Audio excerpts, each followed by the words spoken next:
Well, happy Monday to you. I am Jen Yates. You're locked on to Jyneration Nation, LRS102.com, The Walrus, and it's Monday. It's nasty raining outside, but I'm always pumped because, especially today, because I got a bunch of y'all up in here. I've got the 10 Whiskey Sisters. How are y'all doing today? We're great. And you're not all sisters, right? No, And you're not exactly. And there's not 10 of you. Nope. And you're not like the Tin Man either. What does he not like have? What does the Tin Man not have? He doesn't have a heart. He doesn't have a No, heart. that's me. So let's start by telling everybody a little bit about yourself. First off, thank you very much for coming in today. I've been a big fan for a while. I saw you all play years ago as a duo for the Troubadours of Divine Bliss's Church on the Rocks that used to be held at the Monkey Wrench. That's how long ago it's been, because it feels like the Monkey Wrench has been gone for a while, and so is Church on the Rocks. Yeah.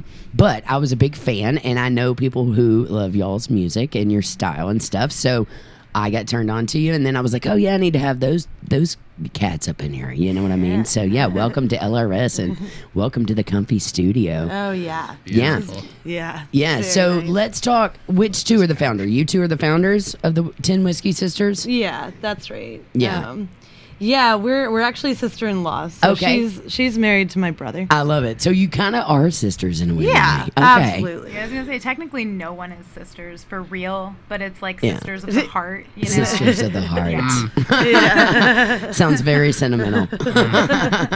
Sisters of the heart. There's a lot of group crying. Yeah. It's nice. If y'all group cry on this show, I'm like, Oh, gold. That wins us the bell. Yeah. it wins you the We bell. actually we have a I love track. to ring the bell. For crying. For out crying, loud. yeah, nice. we I do. get that song. Yeah. No, we're talking about how we have a song on our first album that I just call the sad song. Let's put the sad song on. And like sad almost song. always results in somebody If it crying. doesn't make you cry, you're probably dead. Like it's Oh, real sad. Wow. Oh That's gosh. a Well, I don't know if I want to listen to it if I'm going to cry. Yeah. I kind of Yeah. want to keep it cheery and upbeat. Yeah. You know what I'm saying? Yeah, I've cried enough in the past 2 years, trust me, that I never want to cry again. I think I cried a couple of oceans, you know, so I'm like, yeah, I'm coming out of that, and we're going to keep it happy and more happy. You know Yeah. what I mean? Happy, Nice. happy, joy, joy. Yes. So let's talk to you first. First off, tell me your name. I'm Tabin. Tabin. Yeah. Cool name. Okay, Yeah. cool. And you are I'm Emily. Emily? Tabin, Emily, and you are I'm CT. CT. I don't know if I can keep up with all these names. Ooh, I know, man. It's new CT, tomorrow. Tabin, Emily. All right, cool. Let's talk about how you all formed the 10 Whiskey Sisters. Yeah, I mean, it definitely came from us, you know, being part of the same extended family Yeah. and being around each other, like during holidays and whatnot. Yeah. I've done a lot of moving around, so I haven't really been rooted in Louisville that Right. long, like 2 or 3 years, but would always come and go a lot. And I have like 3 loud brothers, and they inevitably get to a point during like holiday hangouts where they would be loudly arguing about politics, and I would like give my opinion and then leave. I didn't really stick Yeah. around That's for what the I win, do. I drop you know? I call it, I drop the dynamite and then leave the room Yeah. and watch it explode. Pretty much. And then Emily and I would just be like, do you want to play some music? We both have always been musicians, you yeah. know? So we started, you know, in whatever time we had together, you know? Yeah. And then when I kind of became a little more rooted in Louisville, we started doing it more and just like had a fantastic time, you know. It began about the harmonies, and it still largely is for us. Yeah. We love like Harmonies singing make a band. harmonies I always say that. together, Harmonies make a band. Yes. Yeah. Harmonies make or break. Yeah. Yes. And, you know, there's two things. If they don't like your singer when they come in, they could care less about who's behind them on Yeah. drums or whatever. Yeah. Yeah. So I'm a big fan of that. Obviously, you've got to have a great voice, you know, to carry a band. So you all decided to just start doing harmonies together, or did you try to blend your voices and then all of a sudden it was like magic and you just kept doing it? I guess so. It's always felt pretty intuitive. Yeah. I try to harmonize with other people and it's not the same. Yeah. So yeah, it's always felt easy with this one, and we like really close ones.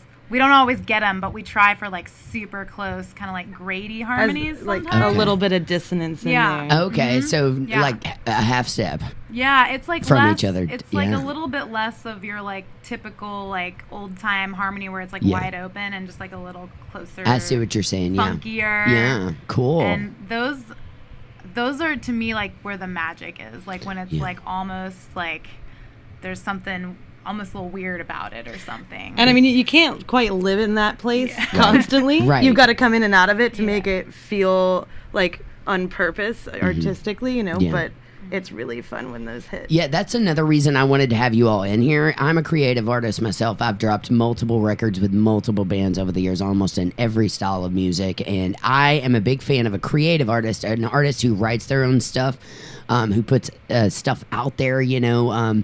And I have a lot of questions concerning that today. But first, I do want to ask you, tell me how you got your start in music. Were you raised in a musical family? Yeah, definitely. My mother's a musician, and she, I guess, you know, studied music in college and like taught, directed choir and this kind of thing. Okay, so you got your voice naturally. Yeah, I mean, I definitely have always been doing it. Yeah. I mean, and it's funny how you can pick stuff up from family. Like my mom was giving piano lessons to other kids my age, but I couldn't really take it. Yeah, I couldn't take lessons from my mom. Well, yeah, I would just be like, Yeah. I don't want to listen to what you're telling me to do, you know. But I would still, you know, I would go to her and I'd be like, Mom, can you play this? And then I would watch and I would listen and I would repeat it and like refuse to learn how to read notation, but still was learning a lot from her. Well, I, as a music teacher myself, I have found that to be true. Lots of dads have hired me who are great musicians to teach their kids. Yeah. And I always say, you don't really, you know, it's hard. I don't want to say every kid is like this because there is that 20% gray line. But I actually learned from my father because he was a drummer and he put me on a kit, you know, when I was like 3 years old. Or really young, he handed me drumsticks and I just kind of never stopped, you know. But there is that weirdness when you're a kid, you don't want to listen to your parents and you don't care what they're doing. And it's funny, I was talking about John Bonham today on my Facebook, and I don't know if you know anything about him, but his son, John Bonham is the drummer of Led Zeppelin. Yes, yeah. All right, his son, Jason Bonham, is still playing drums, and of course his dad died in 1980. And he, when I saw him live, told this story about how he didn't know his dad was this big rock and roll, like, icon in drumming, and so he used to go home and be like, Dad, you're okay, but that dude from the Police is like way better. You know what I mean? Yeah. And then he said later on, after his dad passed, he actually started to understand the magnitude of how great his dad was and how much he was looked up to as a musician, you know. So it is kind of funny how kids don't want to learn from their parents, or they think that their parents don't know anything until they hit about their 40s, late 30s, early 40s, and then you're like really wanting to ask your mom about everything. You know. It's kind of funny how that works. Absolutely. Yeah. So that's cool. You your mom was a vocal instructor in piano. Is she still playing music today? She works at Eastern Kentucky University Music Library. So Oh, right. still Hey, I've been there. I've played there. EKU. Yeah, it's a great music school. Yeah. So Very she's still, cool. you know, she's still involved, and it's definitely a good place for her because she knows all the things, you know. What year such and such happened. So let's ask you, Emily. How did you get your start in music? Oh, I just started singing when I was like 3, and I just started singing when I was like 3, and my parents put me in church choir, and then I did that, and then I was in like my parents were not so much musical, but they kept on like finding opportunities for me, like the church choir, and then I was in this like children's choir, this like really professional children's choir in West Virginia for a long time, and then it just kind of went from there, and then I decided in high school that I was going to major in music, so then in college I was doing all of that as well. And then, Then, are you from Louisville yourself, or are you from West Virginia? No, I'm from West Virginia. So Okay. Yeah, this I one. mean, I also we both grew up there. What part of West Virginia? Charleston. All right, cool. Right on, man. I was in a band once that, what was the name? Oh, I can't remember the name, but we wrote a couple songs about West Virginia. Nice. Yeah, they were funny though. They were like, you know, making fun of Appalachians kind of thing. Yeah, you know how it goes because okay. you're from West Virginia. Totally. Yeah. What about you? Fine. Did you grow up in a musical family? I did, yeah. Well, I grew up in a church family. I had Cool. a minister. dad and All right. Son of a minister preacher man. grandparents. Yeah, that song has been good to me. I bet. Yeah, I bet. let me tell you. I love that. Well, it's funny because it always goes back to church, it seems, right? It always takes it back. Doesn't it? Yeah. Everybody I've interviewed on the show, which has been about 50-something now, they either get their influence, most all of them, like 90%, it come from the church-based. Yeah. Yeah. Yeah, And it's all funny. you do is play music all week. Really. Yeah, exactly. No kidding. Well, where I'm from, I don't know what kind of church you were in, but I was from a Southern Baptist church, and there was no drums in my church. It was all Scandalous. piano. Yeah, it was all piano, and they put me on handbells. They put me in the choir, and then they were like, "Yeah, we need to move you to handbells." You So hit I things. did. Yeah, I did. I basically hit things for a living. Yeah. Yeah, exactly. So cool. So you end up in Louisville. How many years ago? I was. Are you talking to me? Yeah, any of Yeah, you. nice. Any of Hey, you. I'm gonna jump on that. I was born here, but I left when I was really small and grew up in Chicago, and then I came back 4 years ago.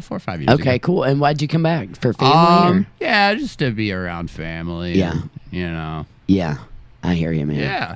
Very cool. Do all of that. Love Chicago too. Oh, it's so much fun. It's a fun city to be a musician in. It is. Yes, I've played Lots to the do. Buddy Guys Legends there Yeah, downtown. wow, that's I've played nice. that venue and toured all through Chicago. All the way up in. I love that area. I have a lot of family in Southside Chicago. Nice. Yeah, shout out to Chicago, Hey. Chi-town. Yeah. So anyway, how many records have you put out so far? Just one. We've Just got, one. Yep. Okay. And that came out last year in October, so like a year ago. And it was like very pieced together. It's I mean, it's awesome. It's a great record, but it's Yeah. like was our first shot, and we did some of it ourselves and some of it with different recording studios, like different kind of buddies helping us out. CT did some of the tracks on Cool. it. It's like, yeah, it's an amalgamation of, and it's mostly just the two of us. It's mostly the duo I'm ringing the stuff. bell for amalgamation. I mean, I don't think any. by that I'm impressed by that word. sorry. No, I don't know. apologize for smartness ever. Yes, we like smart. Yes. But yeah, we wanted to make sure, because at that point we were forming the band, Yeah. and we wanted to make sure that we captured all the duo stuff before we went on to something different. Understood. So it's very low key. A lot of the songs are just the two of us singing and playing our instruments.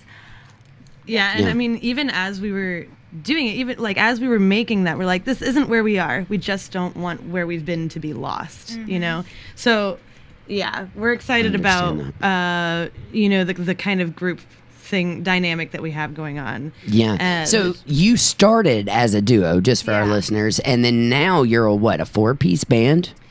Yeah, we're like a 4 solid piece with like, some people that come in and out. You know Yeah. what I mean? Yeah. Oh, you got some rotators. Yeah, rotators. Rotators, yeah. Or side players, as I call it, because I'm a Yeah. side player myself. Yeah, I yeah. side play with a lot of different groups. Yeah. Yeah. And that. Which is always funny because the first question I always get as a musician when I say I'm a musician, when people say, "What do you do?" Just in normal passing conversation, Yeah. is always, "Oh, what's your band?" That's what they always say. They never Yeah. just assume that, well, I do orchestra and theater and I teach kids and I'm in 4 or 5 different groups and Right. have put out all these records. They just never, Yeah. they always, that's the first question, I guess, that is just a normal question to everyday people Yeah. who listen to music. Yeah. Yeah. So were you ever in bands like before the 10 Whiskey Sisters? I mean, not a whole lot. Personally, I spent a lot of time traveling around and had my tell guitar with me. Yeah, let me just talk about that because you said before you traveled around a lot. Yeah. How come? Were you like an army brat or something? No, Or- no. It's I think weirder than that. I just Circus? No. I'm sorry. It's just I funny. like not that far Yeah. from that, to be Okay, honest. cool. No, I I just disorganized. Yeah. a disorganized circus. That's I like that. a good way of describing my life. Yeah, I think I don't know. I left home base fairly young and Yeah. just kind of was itchy Yeah. feet kind of soul and just took off and did a lot of hitchhiking, and so a lot of where Cool. I kind of learned beyond the childhood background, Mm-hmm. like where I picked up a lot of style that I still put into my music was kind of on, On the on the road. street, so to speak. Yeah, on the road. Yeah. It So was all you- over this country. I and got some all other kinds ones, of too. questions now. Yeah. Yeah, and we'll focus on you for a minute, and I'm going to get to both of you all because I'm going to ask you a lot of questions as well. But there's 3 of them in the studio, so I'm trying to keep my attention span. You know what I'm saying? Okay, so you just up and hitchhiked on the road. I love that. Yeah. Well, That I mean, is ballsy. Yeah. Yay. I love ballsy. Yeah. Well, I love people. That was my Me too. my education, Yeah. was I've learned so much about being a person in this world from hitchhiking with hundreds of people and talking. What's the farthest you've been? Well, I've been I spent a while living in New Zealand and Okay. a while living in Colombia, but Well, I mean, you I've, did not hitchhike to Cleveland, to New Zealand. no, it was a plane in between. Okay, but I was gonna say. I did hitchhike within all of those places. Okay, cool. Hitchhiking Love in New that. Zealand is really easy. Oh, So I much bet. easier than the U.S. They're I so bet. nice there. Oh, I know. I love the New Zealanders, Yeah. man. I actually have a Tolkien tribute on my back. Yeah, it's a tattoo that says "Brave Nice. Musician" Oh, my in gosh. honor of Tolkien, and I got it right before the Lord of the Rings kind of started for me because I was a huge Peter Jackson fan. Yeah. Who is from New Zealand? Yeah, but if Yeah. I could be a hobbit and live over there in New Zealand, I totally would. I actually climbed the mountain that was to be Mount Doom. Yeah. I hiked up that. Super cool, man. And they Yeah. didn't even need dry ice in the movie. It's there's just a lot of volcanic activity and sulfur, so there's just Yeah. smoke floating through. Cool. Anyway. So I bet that was just an experience in itself. Yeah, absolutely. I feel really lucky. I think one thing is that I'm pretty comfortable not having a whole lot of money. Yeah, So that means same. I'm willing to take that risk You know- of I'm going to spend all my money on this ticket and Yeah. it will all work out. You know what? know? I say this to people all the time and nobody believes me, and you just hit the nail on the head. At age 30 years old, I was working in political radio news. All right. Now, this was the Bush Jr. years. I was not a big fan of anything I was doing. I was in radio for the music, not the politics. I hated politics. In fact, to tell you how morbid this job was, I had to carry a pager on my side from the Louisville morgue. And anytime someone got shot and killed in the city, it rang because I was a manager and news media is 24/7.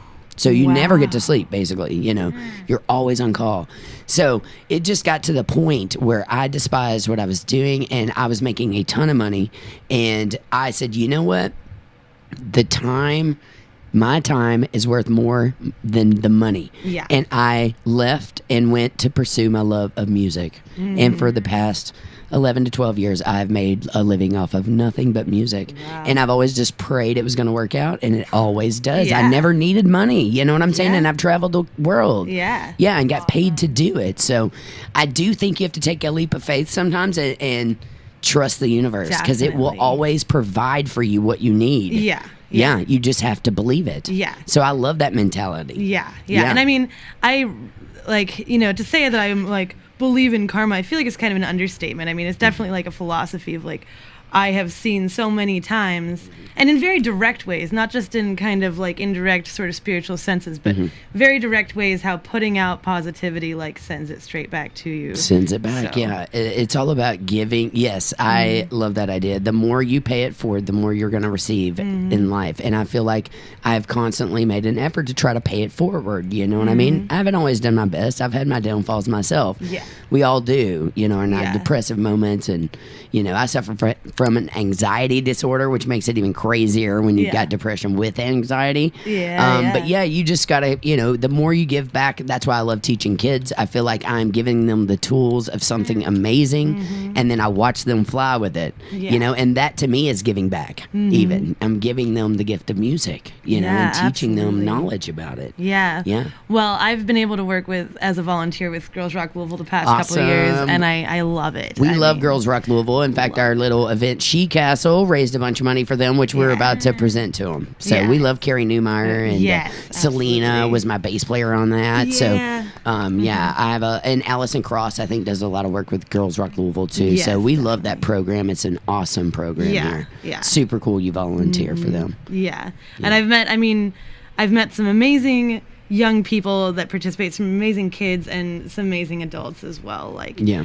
I feel. By the way, badass tattoo as well. Oh, I love thanks. that. She's got this big eyeball right on her forearm. Thanks. Yeah, I feel like it's staring at me. It's like the third eye. I actually have a third eye too, but it's on a skull. Oh, nice. Yeah. It's kind of creepy. It's got my drumsticks all up in there and some pillars, some weirdness up in there. Yeah. All right, so you traveled all over the world, and I don't know Yeah. why you came back from New Zealand to the States. Oh, you know, For love of music, that's maybe? actually that is very much a part of it. It took me a while to feel homesick for the culture of the U.S. There's a lot of things I didn't miss, you know, to be bet. honest. I'm sure. But then after a long enough time, I realized I missed the music. Like, there's so much diversity of music here in the States, and live music happening all of the time, and I definitely missed that. Yeah. And, you know, Well, it doesn't matter where you travel. Everybody in other countries loves Yeah. American That's- music. Yeah. Yeah. They worship it almost. Yeah. Even in, I mean, have you seen people always go to Japan first? Have you noticed that? They'll break in Japan, like that Halsey chick that's like number one on the charts and Yeah. all that. She went to Japan and did the big record with the boy band there. And then boom, and then her career is over here. You know, it's always interesting how they always it seems like the record companies, the big ones, send their artists overseas to get bigger Yeah. first, and then boom, and then there's bands that could break in Germany that we will never even hear about. You know what I Yeah. mean? Bands here in America that Yeah. literally are huge in Right. Japan or Germany, but Yeah. people in America aren't even paying attention. You Yeah. know what I mean? Yeah. So it's Yeah. kind of interesting how the industry works like that. Yeah. Yeah. So yeah, go ahead. But yeah, I mean, I think the music was a really big part of coming back. I went to spend some time with my grandmother because she was, you know, very old and towards the end of her life. But specifically, I really did land in Louisville. I think after being so many different places, you start to realize, well, you know, you can find your place in a lot of Yeah. different spots. Absolutely. You can create your world if you want to. And so I kind of, like, you know, Emily is a huge part. Emily and my brother being here in Louisville really was a huge draw. You know, Emily's one of my best friends in this world, and, you know, the music, even though it was a lot less, so, you know, however many years ago, it was like a huge draw to me. So Yeah. that's Well, yeah. I love that you two are best friends because Yeah. I just, not to bring it down, but I just lost one of my best friends in music back in October. Yeah. We were doing a record together, Hillbilly Swagger, and I miss her daily. I used to call her and just gripe about everything. Yeah. And then a couple weeks ago, I actually lost my bass player of 12 years in multiple different projects, and was also my roommate. You know, I was her gosh. roommate all last year. So, yeah, to have your best friend in music is it's something way more special than any relationship could ever understand. Yeah. No marriage could matter as much as having someone that important to you share music with, because it's such a special bond. It's Yeah. a different kind of bond. You know, you're Yeah. in a relationship, usually a non-sexual one, and well, I'm just saying, you know, there are some people that marry, you know, Yeah. marry their partners in music. Yeah. And we were just talking about two of them, the Troubadours Yeah. of Divine Bliss. Yeah. I mean, can you imagine? They've got spiritual on top of spiritual awesomeness Can you imagine? kicking, because they're imagine. they're can't partners wait. and musical partners. Can't. Yeah. Yeah. So anyway, it is very important, I feel like, to find that in music, you know, because as someone who is from a small town who came to Louisville, and I have zero family here, my musical community, my LGBTQ community, they are my family. And that's what's kept me in Louisville, you know, nothing else really. So, yeah, very special y'all have that. Yeah. I'm really sorry to hear about your friends. Yeah, I'm Beverly sorry, McClellan was her name. She put out multiple records in her day, as one of the most badasses females I've ever met in my life. She literally had Fear Nothing tattooed across her chest, and she feared nothing. And talking about you leaving at a very young age, she emancipated herself at 16 years old Yeah. to run away from her fam, Yeah. who did not accept her being gay. Yeah. Yes. Yeah. And then we went on to write all about it in our music and stuff like Wow. that. Yeah. So That's when we amazing. met, it was just a spark. And when we wrote together, and, you know, it was a spark, and I got her the last 6 years of her life, and I recorded, you know, as much as I could from her. Her own solo stuff, as well as our Hillbilly Swagger project, which I produced here in the Highlands. You know. And so, to lose somebody like that, it's really hard. And every day you got to relive it, you know, because you see it on your Facebook memories, and it's all, you know, like a year ago today, I was down there helping her go to chemo, you know. So it was a very sad situation to watch her go downhill. Wow. Yeah. And one of the most amazing vocalists and piano players I have ever met in my life. She toured with B.B. King. She sang with Cyndi Lauper. Christina Aguilera was her coach. She got to meet Linda Perry. I mean, she traveled the world. You know, she was over in Turkey doing her gigs, and we did a lot of Pride circuits together. Nice. Yeah. So very special when you can find that in music and have that special spark.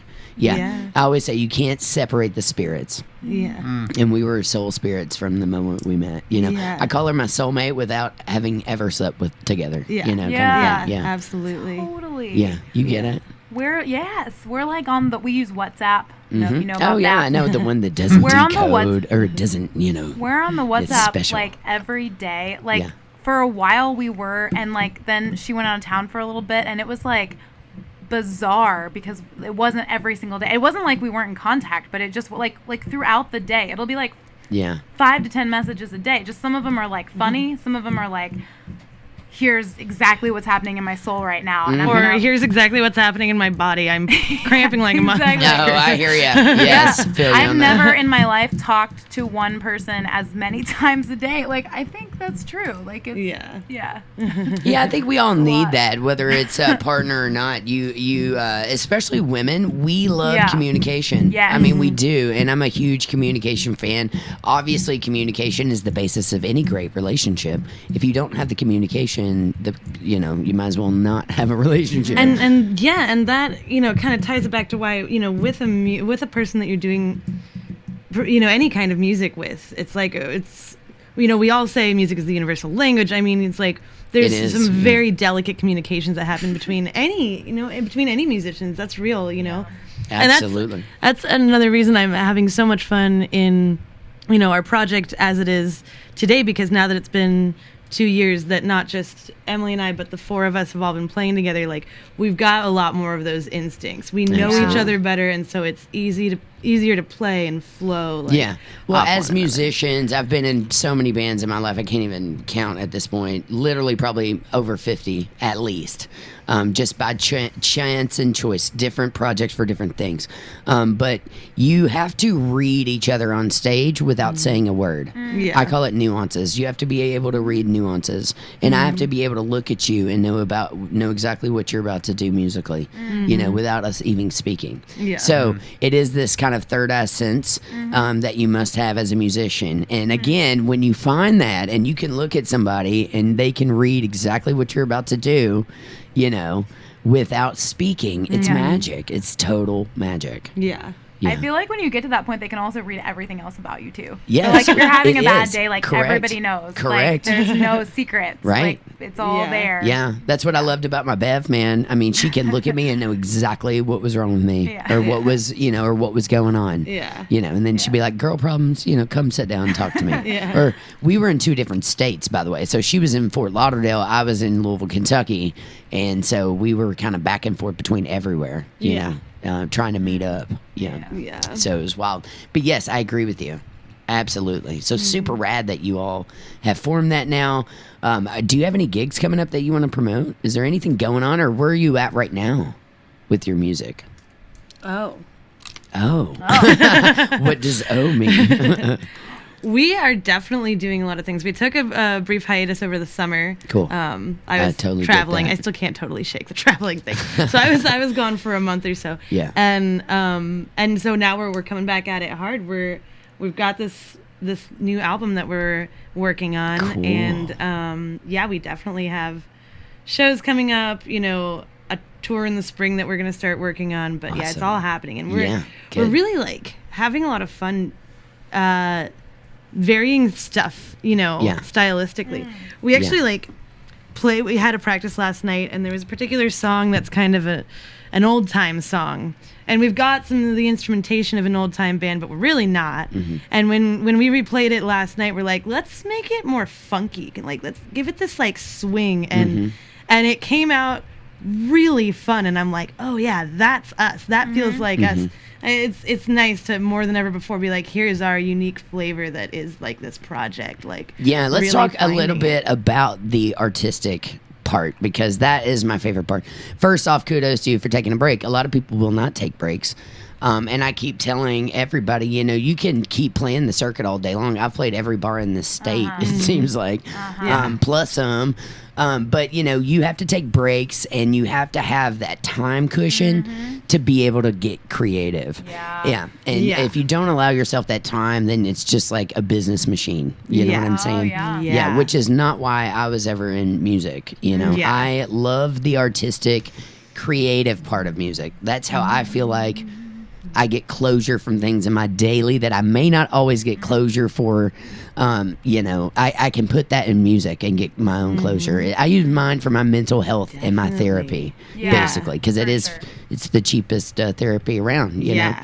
know, but I find that everybody writes songs differently. Everybody creates differently. So let's talk just a little bit about that. You've got a new record coming out. You've already done a record as a duo. Yes. Now this record's going to have the full band. Yeah, and it's awesome because it's the four of us and we're doing it all. Like we have been having extra people, you know, Yeah. come play and stuff, and we just decided like, no, we're just doing it, just the four of us, and it's really falling together in a cool way because of that. Because Yes. we're gonna add like some percussion on top of ourselves. Like we're gonna like really tighten up what the four of us are doing, and then We've add got our a laughing own gallery special back there. touches. I love that. Yeah. Did you hear the laughing soundtrack? The ha ha ha. Yeah. It's coming from the hallway. It's so funny. It always sounds like it's a sound effect, but it's not. It's actual people laughing. How do you write songs? Do you both write individually, or do you write together as a group, or how has that been, that process? Well, all three of us sitting here probably have songs that are going to be on this new album. Okay. So, you write 'em we separately? we mostly write separately. Sometimes I would like to start writing more together, and we've talked about a bit about that. And sometimes the two of us, the two sisters, do. Yeah. But yeah, we're definitely wanting to like incorporate like everybody more in the process. And Yeah. we're super stoked that CT wrote a song that he's letting us sing. I love it. And so stuff like that's really exciting. It's like, you know, new stuff and bringing it all together. Yeah. When you write, how do you? I'm going to ask this individually since you all three write. You know, I typically, because I'm a drummer, I typically write to beats. I don't write to melody lines. I've tried all kinds of different ways. I've taken classes to where they give you a prompt and you have to write about it. And you Yes. have to stay in a certain key or whatever it was. And I have never been good at like character writing, like putting myself in someone else's shoes and writing. I literally write exactly what's going on in my life usually. Yeah. So how do you write? That is exactly what I do. You I do? literally write the exact thing that I'm thinking. Yeah. And because of that, my songs, I think, and I've maybe heard a little feedback on this, tend to be like sort of like right on the nose. But, you know, that's my style, Right. and that's fine. Right. But yeah, that's the only way I know to do it. I don't usually write in third person. Like Right. it's just like, this is, hi, here's what I want to say. Here Yeah. it is. And I think for me, a lot of times, either the melody comes first or, either the words come first, like without a melody, or the chord progression comes first Yeah. on the guitar. And then I just write the melody kind of last, like according to the words and or the chord Yeah, progression. it's funny how I mean, each song is a different baby. You know what I mean? I always say they're babies because they're going to change as you edit and you record and all this stuff, and then you may find something magical happen, and it's totally different than what you ever thought it was going to be when you first started. You know, they're just the creative process is so interesting to me. Oh, what was that? Yeah, but yeah, you know, it's a fascinating thing. You know, if I have something going on in my life that really bothers me, usually I'm like balls to the wall with my music. I mean, I wrote a song called Bougie about an ex. It was a diss track. She would get drunk and get in a loop and try to convince me she wasn't bougie, and I was like, Oh my gosh. but you're getting your hair done every day, and your nails and your lashes are fake, and your boobs are fake, and you know, it was just one. And I'm paying $200 a meal. I was like, but you are bougie. So I kind of wrote this whole thing, and I've got this record, this solo record coming out, and mine's more like hip hop. Yeah. It's like the female Eminem, like ripping everybody a new one kind of. Yeah. Nice. And Yeah. I feel like if you find yourself late at night drunk trying to convince people that you're not a thing, maybe You probably are. You probably are. Dang, I think you got it right. Yeah. I've got a bunch of cool, crazy stuff coming up. I was thrown out on New Year's Eve one year for no reason. I wrote a song called Talk Is Cheap about that, and I'm not a diss tracker. I don't like to drop names, but I like to mysteriously get around it. If you know me personally, you probably know what it's Yeah. about. If you don't, you probably have no clue and just think the track's cool. Yeah. Yeah. But the creative writing process always so fascinating to me. That's why I Yeah. love to use it for therapy, because I only can write when I'm either angry or very sad. Yeah. I can never write happy, and I want to be able to get to the point where I can write a song when I'm happy. Yeah. Ah. Yeah. Yeah, What do yeah. you think about that? Because that's a fascinating topic. Not a lot of artists will write when they're happy. I don't know. I don't find my songs to be overly angry Yeah. or sad. Yeah. But they're also not like happy. I don't know. I mean, now it sounds like they're just about nothing. Yeah. They aren't about nothing. They're definitely about Yeah. things. Yeah. But I don't know. Your I- songs seem to be very introspective, like exploring your own thoughts, trying to Yeah. find Okay. answers. I like Yeah, that. Like a lot yeah. of person. Looking for sure. answers. Yeah. And Questioning things. yeah, Yeah. yeah, yeah. And I think like there's a probably just I don't know. There's an undercurrent I think of like being, I don't know. Searching, but Yeah. like not like angry. Yeah. So I think like my songs, I think many Yeah. of them would be considered happy. I actually have written a few songs like on our first CD. There's a couple songs in there that are Yeah. We're I gonna would say spin some very of that. happy. Yeah. Oh, that's good. And you So- tell me there's one on there that made There's me one cry, that's very too. sad. Yeah. Yes, but there's a whole range. Yeah. Yeah. Cool. Well, how about you when you write? Well, I feel like I'm winning with a song that I've written when I'm like I successfully painted an emotion. I Yeah. like to take and whatever it is, I certainly don't tend towards happy songs Mm-hmm. as often either. But As listeners, I feel like we don't even really like to listen to those either. Yeah. I mean, now, okay, the Troops, they're on a different level, so they are not included in this Yeah. conversation because Yeah. I call them anointed musicians. There are certain musicians in this town, and not just this town, but all over the world, who actually use their music as healing purposes. Yeah. And they are some of those characters. I call them anointed. Yeah. Now, on a general though, we prefer like an Alanis Morissette when she's really pissed off and Yeah. angry. You know Yeah. what I mean? I come from the land of the 90s angst chick rock, Yeah. punk rockers. Yeah, you know what I mean? The Tracy Bonhams, the Lita Fords, the Joan Jetts, the ones that were kind of like up yours the whole Yeah. time, So I always tended, the more rockin' ones, I guess. I Yeah. always tended to go in more of that direction with Yeah. my music because I was more of the rocker, you know what I Yeah. mean? And it's funny because, Joan Jett can write, I don't give a damn about my bad reputation. And we all are like right behind her. Yeah, Yeah. man. Yeah. Yeah. Guns N' Roses can write a song where they kill the chick off and bury her in their backyard. And we're cheering them on in this song. You know what I mean? We can do stuff in songs that you cannot do in your everyday life. Oh, that's Yeah. true. Yeah, and that's what makes art so cool. Yeah. It gives us a platform to express our emotions, Yeah. and not have to go to jail. You know what I'm saying? Yes. If we deal with Yeah. them, yeah, Well, you it's can. you can. Well, a lot of artists do. No kidding. But yeah, so that's what makes art so cool, though, and that's why I love the creative artists, and I Yeah. love talking to creative artists because everybody creates differently. You know what I mean? And I Yeah. feel like we're all just trying to make it. And if all these kids out there had a platform to where they could write a song about expressing their anger, and I think we'd see a lot less school shootings. We'd see a lot less everything because the first thing they cut when they cut anything from a school was always the arts program or the music programs. I see it every day as a music teacher, a private one, and it's just sad that we can't give kids more of that because, Yeah. if they could just express themselves like an Eminem or something like that and tell somebody off in a song rather than to their face. Yeah. What a wonderful, more cooler place this would be, right? Yeah. Because that's what I love about hip hop. I mean, it was formed on the diss battles. You know what I mean? Where they got up and me and you were gonna battle and and I'm dissing you and I'm dissing you and I'm dissing you. But when we walk off the stage, we're cool. Yeah. You know what I mean? Yeah, Even though we yeah. just called every, it's almost like a roast Yeah. in a way, Yeah. musically, you know? Yeah. So anyway, how about your music though? How do you find, let's talk about the new record. Do you find that you have a whole different vibe on there? Oh, completely. Okay. And Yeah, it's probably I mean- because of the musical instruments added? Yeah, and also just like experience. We like right now, we actually host a lot of shows in our house, and there's just music around all of the time. I feel really inspired to do new things. There's a particular song that I don't know is coming to my head right now, where it's like I went to Cuba this summer a year ago, and it was a dynamic experience. Some shit went down though. Let's just say. Yeah.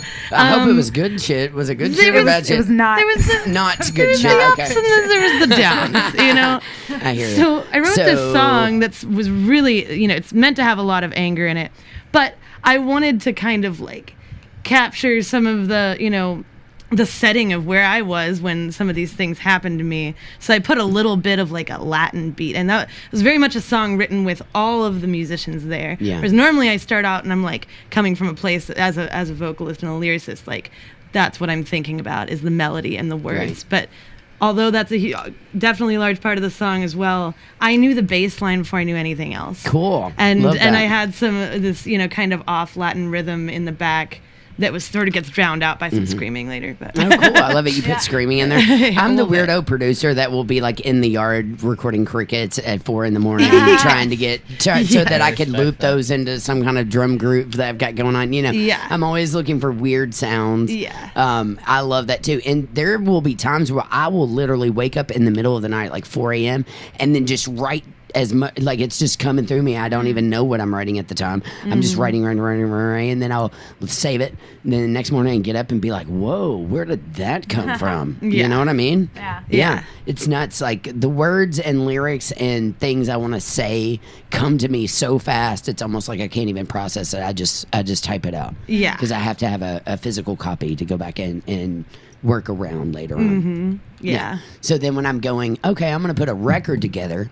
I've got, 25 tracks. What am I going to do with all this stuff? And then I start going back and editing it. Oh, I like this one. This Yeah. one's about a chick in a wedding dress, or this is about whatever, it is going on in my life at the time. And most usually I write about my exes. And it's funny because when I meet people, because I'm single, they always are like, oh, you write songs? Oh, I want a song written about me. And then I go, no, you don't. truly Probably No, not. you don't. Probably not. Yeah, because the song only comes when I'm angry after the relationship ends, and then, Yeah. then I tell you what I really think, and you're not gonna like it. Yeah. You know what I mean? Yeah, but I don't know. I take inspiration from lots of different things, but it seems like it has to occur to me on a personal level. Yeah. Yeah. But yeah, I think what's happening now generally is like we're putting more it's like funkier than it was. It's fuller. It's Yeah. like just a little more Grooving. strange and rockin', Like that doesn't mean that what we had before wasn't like amazing in Yeah. very specific ways as well. But like What are your Yeah. What are your main influences musically? I should ask you that. Like, who do you love musically that you draw influence from? oh my gosh.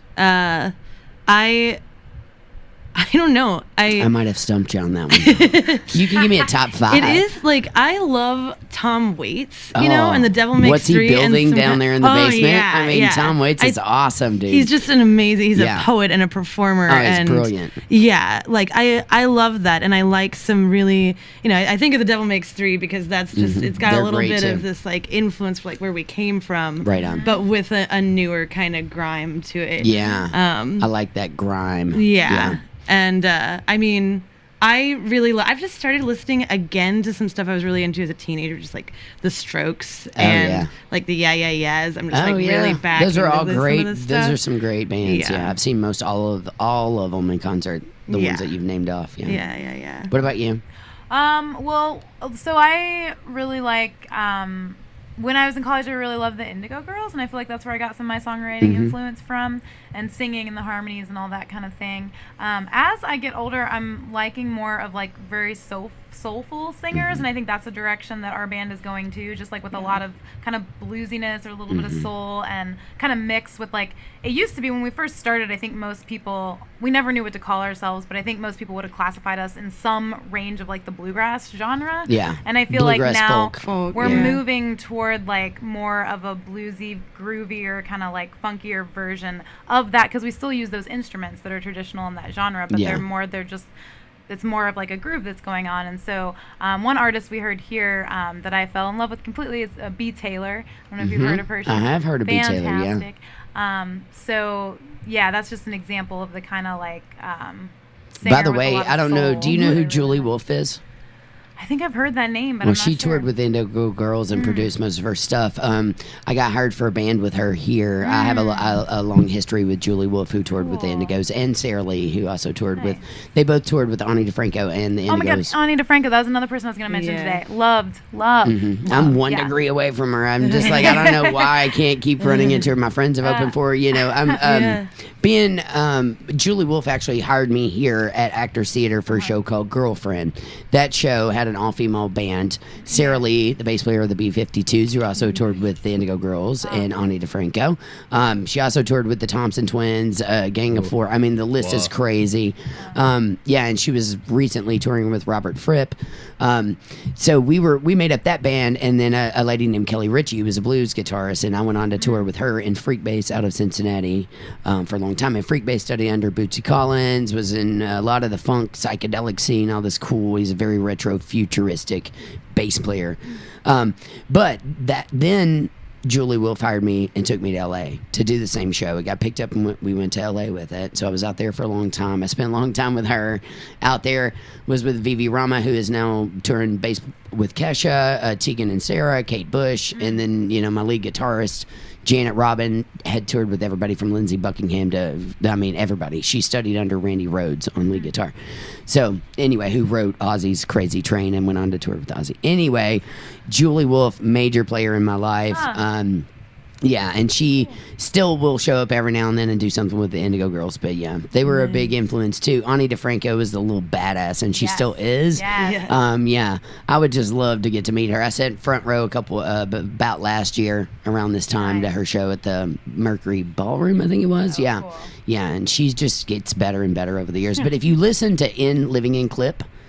Yeah. Okay, Living in Clip is Sarah Lee, my bass player from here, or the B-52s, and Julie Wolfe. They're both on that cool. record live, yeah. Yeah. It's a double record, I think, yeah. Yeah, I have that one, I'm pretty sure. Yeah. So anyway, I have a large connection to all them. Yeah, When you said the cool. Indigo Girls, I had to drop their names because, for sure, yeah. they, I think Julie helped, was pretty tremendous in helping them get their production stuff. She went on, Nice. she just recently produced Carly Simon. She's out in San Francisco at Fantasy Studios. That's Yeah, awesome. I'm still producing. And she just produced Allison Miller.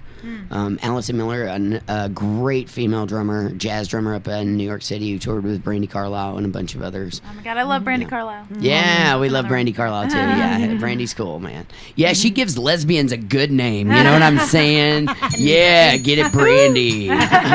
We like Brandi Carlile. Yeah, yeah, and I consider them to be rockers too. Even though Yeah. people consider them to be folk, I'm like, no, they rock the f out, Yes. dude. Yeah. Yeah, they do. Yeah, and I kind of love how Brandy's voice cracks a little bit. I had a singer the other day, Kim Cantwell, tell me that you can professionally make your voice do that, and I did not know that you can crack your voice on purpose when you're singing. Yeah, it requires evidently major control. Yeah. Probably. So fascinating, right? Yeah, cool. Well, we're going to take a small break, but when we come back, I want to talk a little bit more about your record, what you've got coming up. We'll spin some tracks, all that, and it's a pleasure having y'all in. Y'all are fascinating. Yeah. All right, so listen, guys, you can join LRS102.com Saturday, August 31st for the final outdoor summer concert series. That's at Floyd County Brewing Company at First and Main in New Albany for a shot to win your free VIP Bourbon and Beyond tickets. We will be broadcasting live out there from 8 to 11 with music from Golden Ticket someday soon. Chris Rubino and the Newburgh Soul come taste some fantastic craft beer at the best outdoor venue in the region and listen to some live music with the Walrus at Floyd County. So earlier I asked you all what your favorite type of music was in rock and roll, and you gave me a whole list of really cool ones. So we're going to spin some U2 for you. because that's one of the names you dropped. It's Mysterious Ways. You are locked on to Generation Nation, LRS. That's Radiohead with Creep on LRS102.com. You got to love that song. Every time I hear it, I want to do the chunk out. You know what I mean? It's just everybody wants to do that. I was just educating you all on this theater that we're in, the old Guild Theater building, as they call it, at 816 East Broadway. Pink Floyd, Black Sabbath, all these cool bands played here back in the day, and it's this scary, creepy theater upstairs. Yeah, I'm going to take you all up there and show it to you. So I want to know, I've got another question. How did you come up with the name Tin Whiskey Sisters? Because I was thinking about that on my way in today, and I was like, Tin Whiskey, and it's Tin, so it's not the number 10. It's actually like the Tin Man, the metal, right? Yeah. And I was thinking about metal whiskey is kind of an interesting concept. Yeah, how did we come up with the name? We just spent a lot of time being ridiculous, drinking some whiskey, and throwing ideas at the wall, Yeah. But I mean, I think kind of the vibe, we wanted sisters to be in it because that's what we feel that we are. And, I think the tin, it kind of gave it a very a texture, It's it gives it a real picture in your head. And a tin might be a thing you put in front of you when you're busking on the street. Correct. A tin might be like a flask that you're drinking out of. It's got some different. It's got an old timey feel. And it does have an old timey feel. So, and I don't know why I keep referencing the Tin Man, but my brain goes to the Tin Man on that. I like that a lot, actually. We're going to use that, I feel like, in future times. You absolutely do it, yeah. Like, you needed the heart. Yesterday was the 80th anniversary of The Wizard of Oz and the creation of Wizard of Oz. So perfect timing on it. Yeah. Totally. Yeah. Yeah, because, that movie's very historic. First movie in color. Totally is awesome. If I had $1 for every time we used to lay around in my 20s and listen to that matched up with Pink Floyd's Dark Side of the Moon, you know what I mean? It was so cool. We would watch that movie. Have you ever heard of that? You looked at me weird when I said that. Have you ever you've never done that? Done what?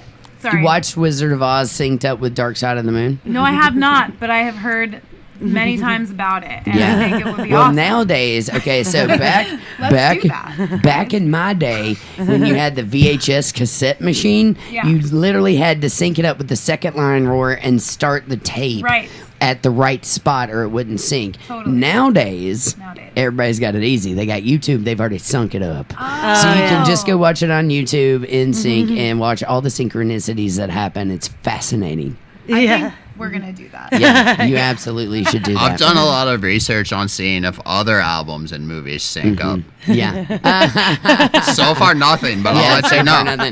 I know. Well, if you're high enough, anything syncs up. You know what I'm saying?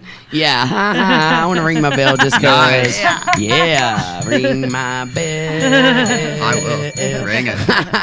I love to ring a bell. It's kind of funny. Sometimes I have sound effects in here. I just don't have them today, but I got laser beams and all kinds of a rim shot and stuff like that. Well, that's very interesting about the name. I love that you came up with the Whiskey Sisters and then boom, just decided to throw the tin in there. I want to say one more thing, just real quick. On the new album, there's going to be a song called Old Tin Cup, in which we try to explain this in very few words in an old-timey sounding song.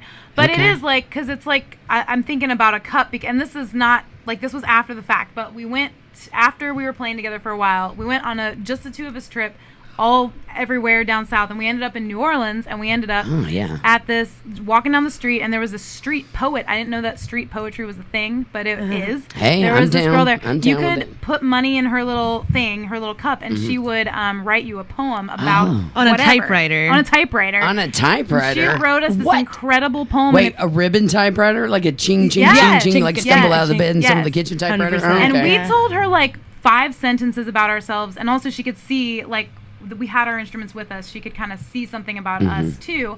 But And she wrote the most incredible poem, and it's actually, we have it, it's on our first album. There's you can read it on the back. We put it on there because it's awesome and we love it. But anyway, at the very end of it, she says something about like, sister, drink, because together we never will be thirsty, or something like that. So it's this idea of like a cup, like what can you get from the cup, what can you put in the cup, and just like there's a lot of imagery there for me surrounding this idea of like a tin cup, and what does that mean about like Man, I want that. all that. Can I get the name of the chick who did that? Yeah, her name is Beatrice Moon. Beatrice Moon. Yeah, and we don't is know. her pen Like, name. I've tried to look her up since then, and I can't find her on the internet, so I don't know. Like, Somebody get me Beatrice Moon on the phone, stat, New Orleans, because I love Bourbon Street. I mean, I tell you what, I had the most magical moment. You know what? This is interesting because it ties back into how I met you all in a weird way. The guy who, so I was in New Orleans for the first time. I'm a drummer, but I was down there on vacation with my girl, and we were just going to, we had Bourbon Street for a week, and we were just going to hit the sights and see everything.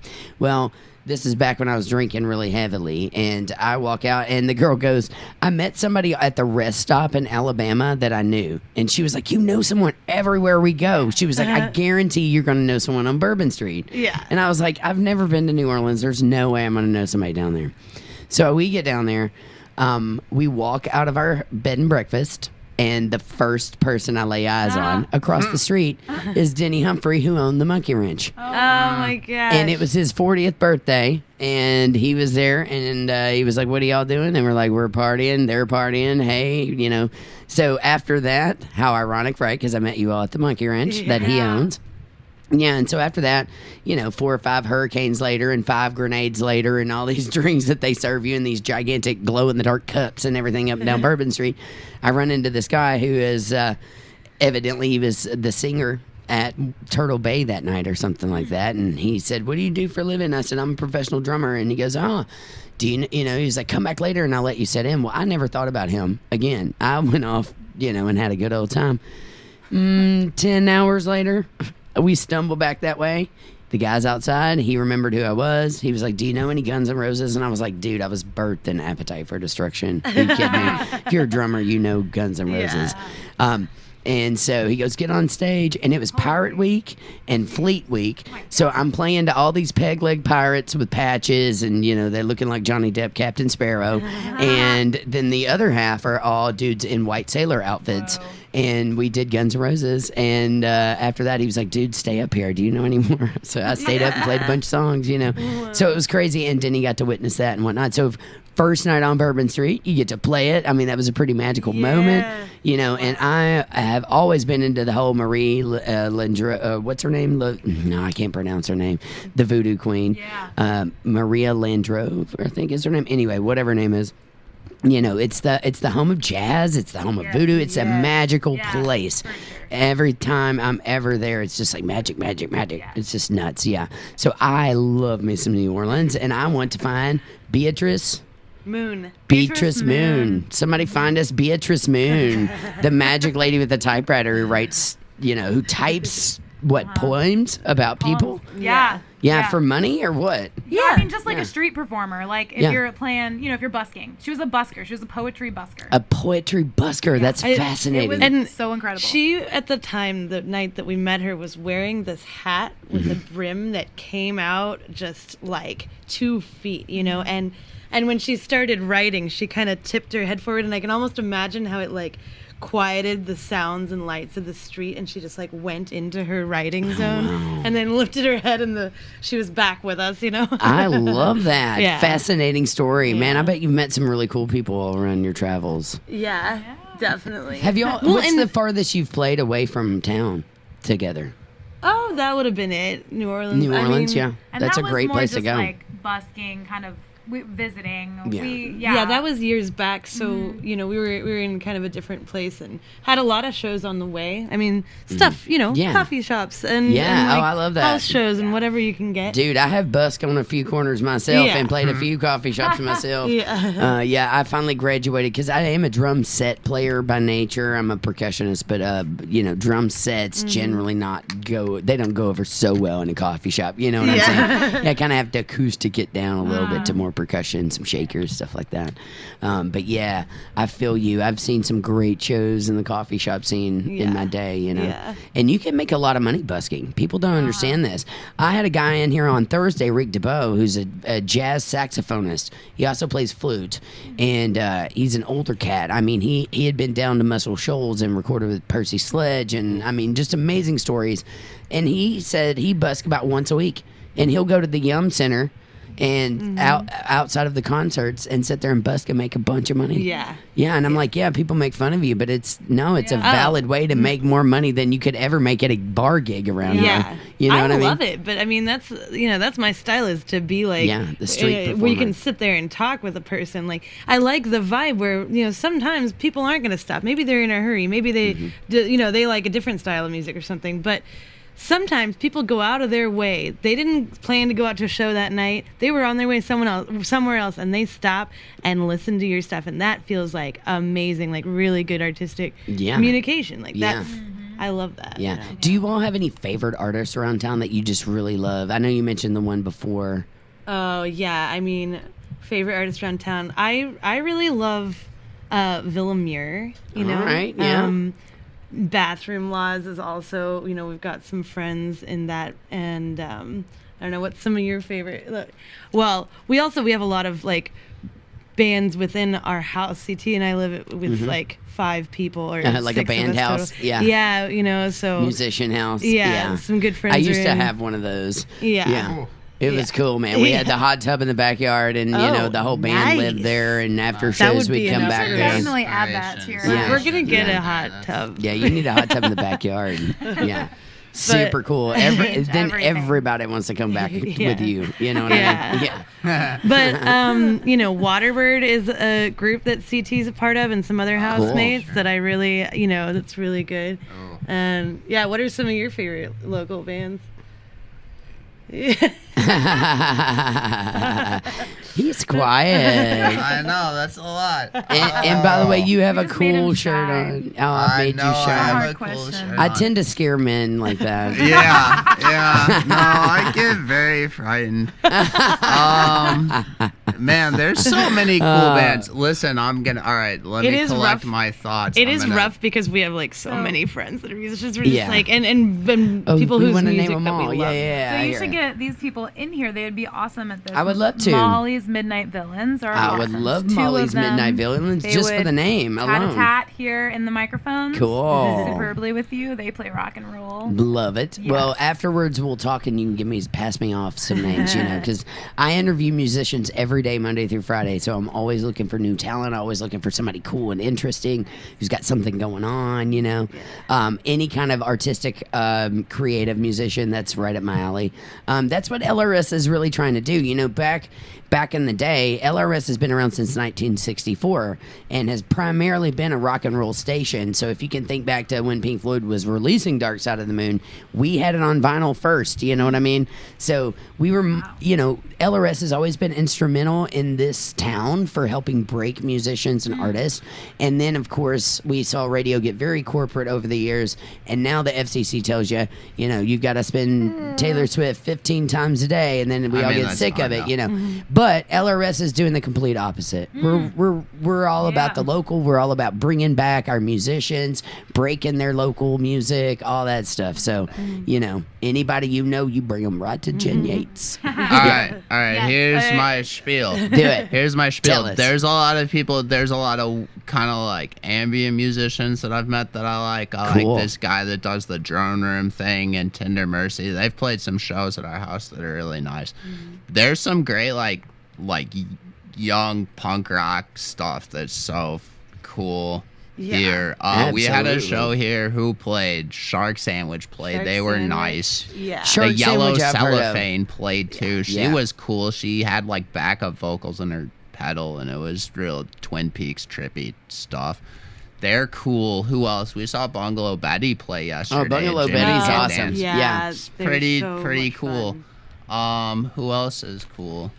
Man, I Hey, tell who you else what. is cool? Do I'm you probably know? forgetting. I've There's a never heard lot them. of people that are Okay. cool. I've not heard probably them forgetting somebody live, but that's I cool. really like that. I heard Della Faye on the radio the other day, and I yeah, really they're like Della it. Faye. I like them. Cool. We're playing a Where- show with them, right? Yeah, we're playing a Soon-ish? show with them soon. Okay, cool. Yeah, Where's the September. show? Well, we have, like I said, we like to host touring bands Yeah. in our house and then have some local artists fill it out. That's why I love we that. do So know you Yeah, do the our house house lot used to of be a people. church Oh, because it always comes cool. back to the church. It It's always great. comes back to the always church. It Because always it's got a does. stage in the middle of it. That's weird. What? Yeah, so you so- have a house that used to be a church that now has a stage or has a stage in the middle of yeah, it. Well, and we've spent the past That's year and wild. a half kind of building it, from what was kind of beige and felt weird to like decorate it, and still what, feels weird, but what the part good of kind, town? Not to be like too nosy. Yeah, it's over in Limerick, which people normally think of as part of old Louisville, but it's like where the Victorian houses are not.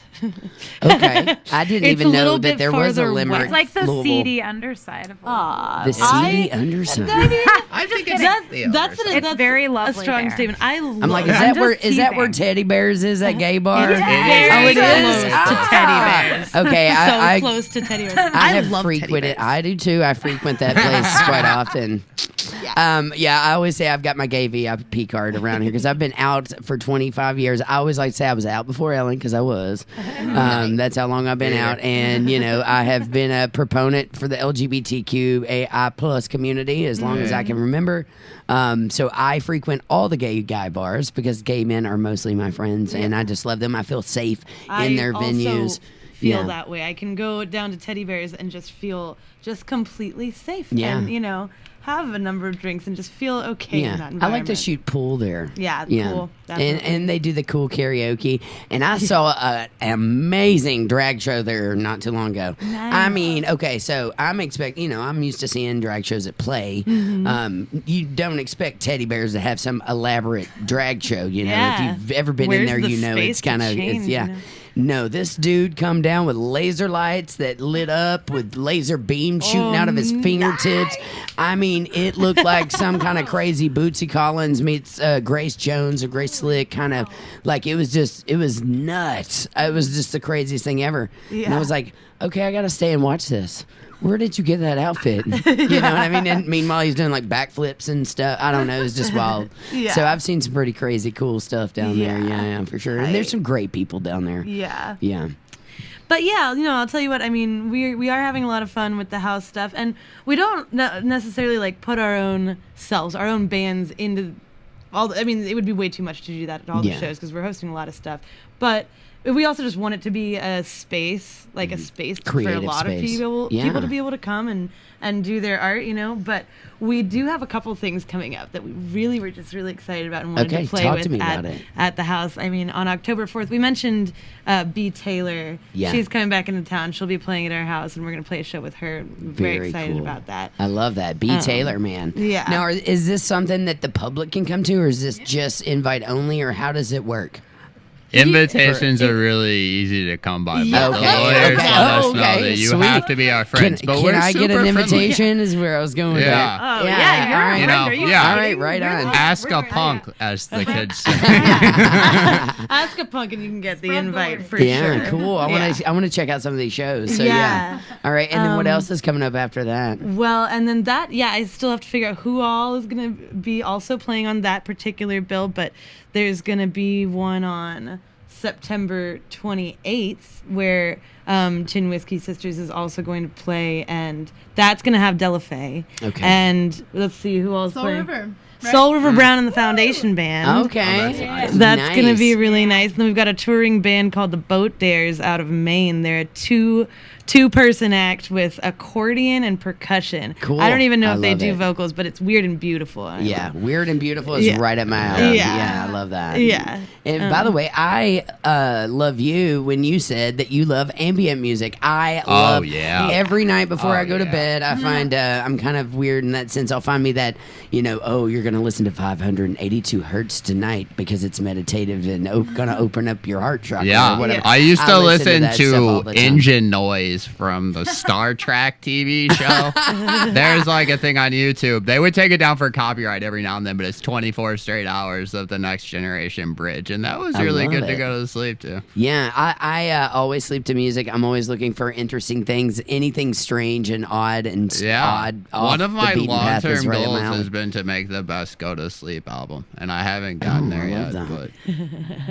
I used to shoot fall it over asleep if to you the need it. Sneaker Pimps Ooh, a lot, yeah. and the Lord of the Rings 600 soundtracks are grams, always really cool. good too. Oh, yeah. I forget which one Ani DeFranco was on, or Annie Lennox was on. I think it was either the first one or second one, but it was a great kind of like mellow album. Yeah. And for some reason, every time I put it on, I'd fall asleep. Nice. So, Yeah. Anyways, I think it's good to listen to stuff when you go to sleep. It seems therapeutic to me. Yeah. Yeah. But I'm all into that, all the hertz stuff, and different chakras have different hertz and different vibrations can do different things for the body. And Oh, really? yeah, I don't Is know it- if you go ahead. Do you have like a reference book for that? Yeah, Like kind of. I kind of just from Where studying can I music. learn more? Well, I can point you the way, and I tell you Yeah? who can really point you the way is the Troubadours of Divine Bliss. They've got all kinds of healers around them musically that taught me a lot about that stuff. That's cool. And they yeah. have way more information than I can. Nice. But there are certain hertz that hit certain chakras. And if you've ever done the meditation bowls, have you ever done that? Yeah. Okay. Man, talk about an amazing experience. This reverend put me in a room on a table. And I've had the meditation bowls a couple times, but this one in particular was really magical. And she said, oh, yeah, she's like, I can feel all this stuff in your body. And she pulls out this gigantic crystal bowl. And she was like, close your eyes. I'm laying on this thing. And she's going around. And she also has this bird feather and is doing the sage thing around my head and singing while she's doing it. And she lays it on my stomach. And I immediately started crying. It was a release of some kind of something magical, and I was like, wow. Yeah. And if you go back and read all the conspiracy theories too about health stuff, how they claim that they had the cure for cancer, in the 20s, the government's like covering it up because they make more money if you're sick. They claim that a lot of that healing medicine has to do with the vibration of sound, which is the same idea, because some of that stuff has made me feel like major things were lifted off of me after I came out of a session like that. Fascinating stuff. So I'm all into the hertz, the vibration, that it sends through your body with different instruments and stuff like that. It's fascinating stuff. But if you go to YouTube and type in, it'll tell you all about different chakras, different hertz are for different, parts of the body. Nice. And there's one that can hit them all. Healing wise, it's like 482 or something like that. Don't quote me on it, but it's around the 400 range. Nice. Yeah. It's fascinating. I love sound. Sound and audio is just an amazing thing to me. Yeah. Yeah, plugging things into other things. Yeah, plug-in engineering. Yeah, I love all that. Yeah. So when you're talking about your new record, because we're gonna is this from the new record or the old record? The tracks you brought me. This is an interesting track because it is going to be on the new record, but it's going to be quite different. This was a cut of it we did like a while back when we had sort of a consistent drummer for a while, and he's on it, which is awesome. And he had a baby and quit the band.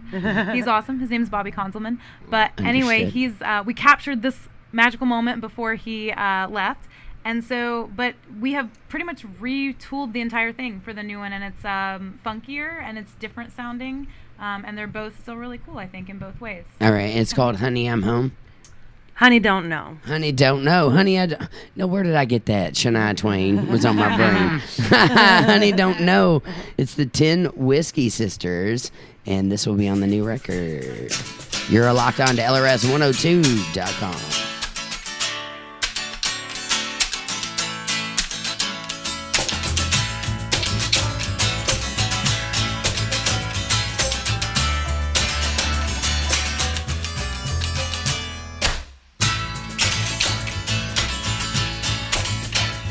You ask me where I'm from.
I love it. I love it. Honey, I don't know. What was the brain line? I left my brain in San Francisco. Paper ate my brain in San Francisco. Paper ate my brain in San Francisco. Sounds like a Grateful Dead line. Yeah. Well, yeah. I love it when music is, because music is subjective and music is a lot of different things. And literally, you can write anything you want and then lyrics, you know what I mean? Yeah. Yeah. So, word to the wise, never piss off a creative artist. You'll probably have a song written about you. Very cool. I love that. I can hear, is it a cajon going on with like some brushes in the background? I can totally tell as a producer. Yeah. Cool. So where did y'all record that at your place? It was at the house. It was That was the one that was at our house, but Yeah. yeah, this is a very smart, Cool. smart CT right here. Yeah. That like knows how to make that kind of thing happen. And so You that would was love right me in our as a main room. I was gonna say as a producer, I've got audio stuff you would blow your mind. A microphone collection, Nice. very vintage drums. My dad has a 3,000-year-old gong from Indonesia that hung in the Shaolin Buddhist monk temples. Like, yeah, I've got a lot of gear because I've produced for a long time, and obviously I've been doing radio and TV for a long time too, which helped a lot with my production Gongs skills. are like peak goal. Yeah. In life. Yeah, Gong. a gong ends Bohemian Rhapsody too. Yeah, totally. You just gotta love them. I And when read I a s- really long book that this German guy wrote, Karl Heinz Stockhausen or something, and it was all about gongs. He talked about gongs forever, and then I was really into gongs for a while, but they're hard to come by. Talk about yes, hard to come by. I have a slight collection of them, but Wow, different, you are my hero now. of different kinds, the wind gongs and all kinds of cool stuff. In fact, sometimes when I go camping, when I would have to go to Michigan for like a week to work up there, I would take my gong with me because I'd be camping in the woods, and the gong was how people knew where I was.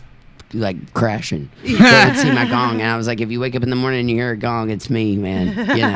There's something again. Gong is very similar to the meditation bowls. I find it's very. I mean, if you stand next to that 3,000-year-old gong and you hit it, because they're meant to ring out over large pieces of land. I mean, you can hear them from very far away. But yeah, there's something very meditative about them. Yeah, and I think that's why the monks used them a lot, and the Shaolin, the Shaolin cats and all that stuff. Yeah. Yeah, fascinating. I love that. So, what was the inspiration behind Honey Don't Know? Oh, that is definitely, I've spent some time traveling. It's pretty straightforward. Like, honestly, it's a question you get a lot, especially, since I've been out of, the U.S. a lot in the past 3 or 4 years.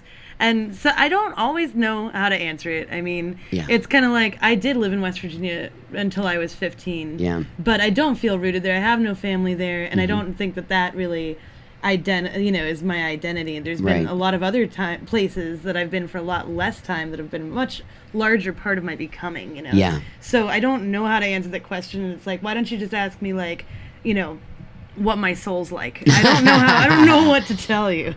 How is your soul like? I'm totally pretty good. Yeah. When I hear Honey Don't Know, I think maybe an affair's going on or something like that. Because Honey Don't Know, get it? Yeah, like Honey Don't Know about, or Honey just don't know about something. Honey Don't Know. Yeah. So I don't know, but every it's more like I don't know. Like don't ask me what's going on because I don't know. Yeah, that's a great concept. I'm the honey that doesn't know. Yeah, because it's that paper out in San Francisco that got you. Yeah, that did not clarify anything for me. I'll tell you. Exactly. What's your favorite place you've lived so far? I spent about a year living in Colombia and dancing. I mean, dance is another like expression that I've found just in the past 3 or 4 years, and I love that that culture and the warmth and the dancing. I mean, the right song come on the radio and you're in a grocery store in Colombia and the entire line is all of a sudden like dancing salsa. Yeah, man, I tell you what, they love their living. salsa down there. Yeah. I actually dated a Latin dance instructor for a while from Panama. Wow. Yeah, and it was very fascinating because I learned a lot about Hispanic culture. I learned a lot about dancing. Of course, I had always studied the music down there because Latin grooves, totally different thing. Obviously, drums are some of the oldest instrument known to humankind, and it's like, different cultures had different styles of drums, just like they do dancing, and it's fascinating. They love the lower body movement in Central America and South. Definitely. Yeah, that's something that we don't do a whole lot of here in America for some reason. But I love the salsa for that reason. And there's an awesome salsa club of Louisville around. They used to meet at Saints every Thursday. Yep. For salsa night. Yeah. Yeah. Fascinating to watch. Yeah. Yeah. I love that you lived in Columbia. That's an interesting place to be. Yeah. What brought you to Columbia? You just wanted to travel there, and I think I had just met some specific people that had told some stories that stuck and just planted seeds, and I was just drawn. I mean, I spent some time before living in Columbia traveling around Central America, and I was kind of doing like volunteering here or like a little bit here and there. I did some stuff at like a botanical sanctuary and a drum school another time, and in Belize, and just I don't know.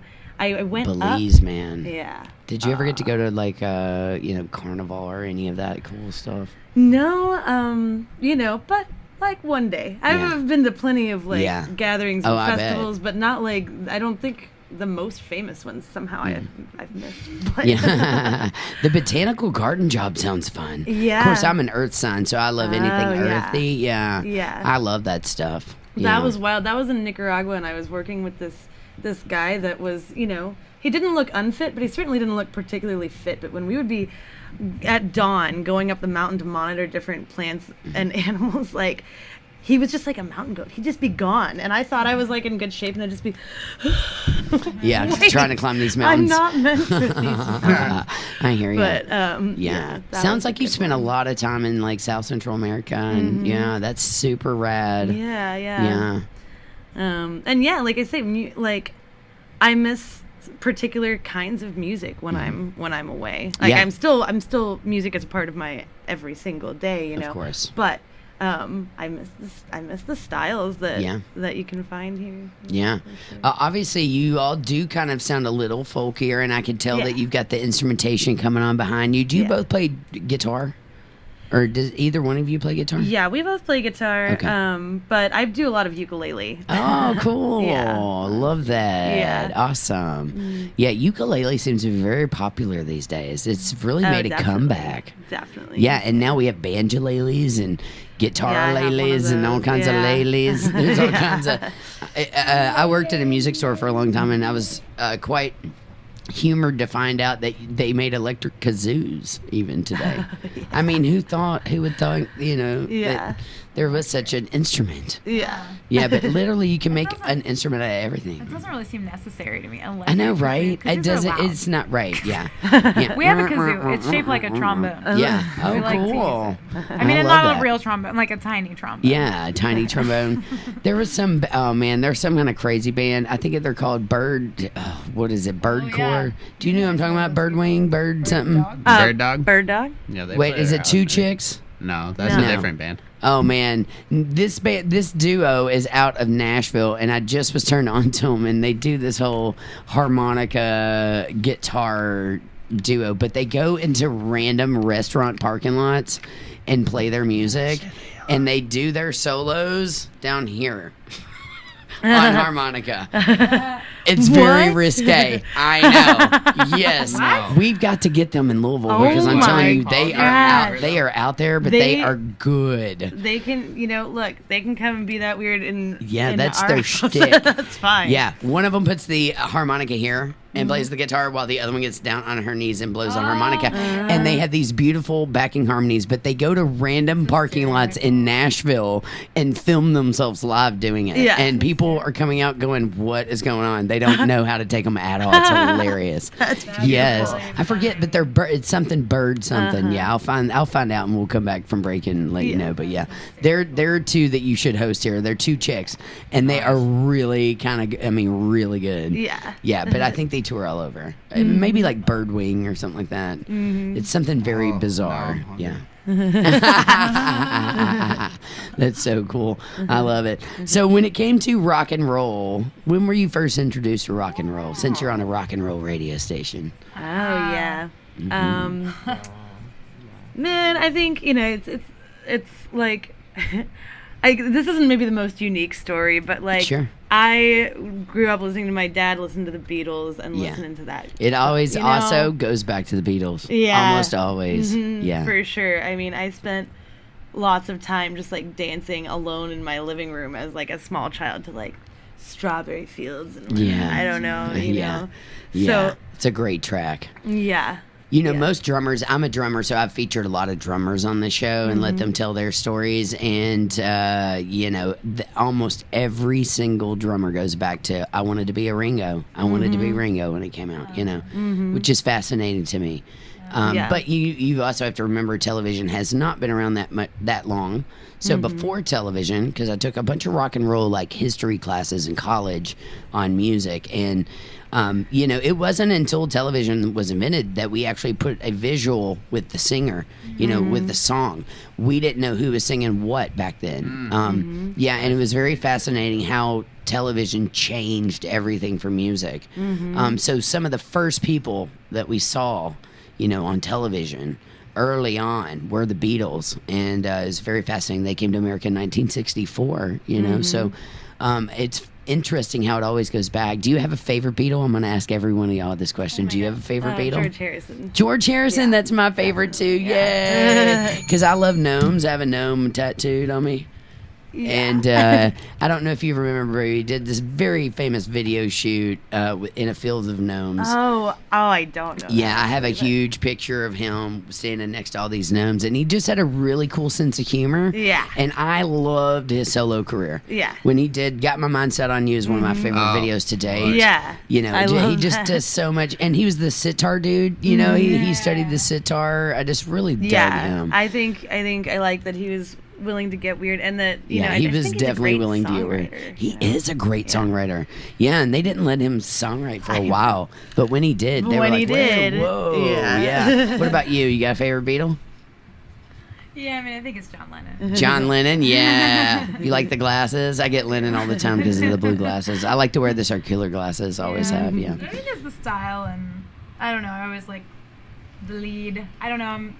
I'm like, so if we're gonna like compare, I don't know. I've always been kind of mainstream. Like I kind of like, I'm just like if we're like, that's part of the charm, I think, of the two of us is that we're so different. And I was about to say, like, to answer your question about the rock and roll, like I was extremely sheltered as a child and a teenager. Like I basically, was uncool.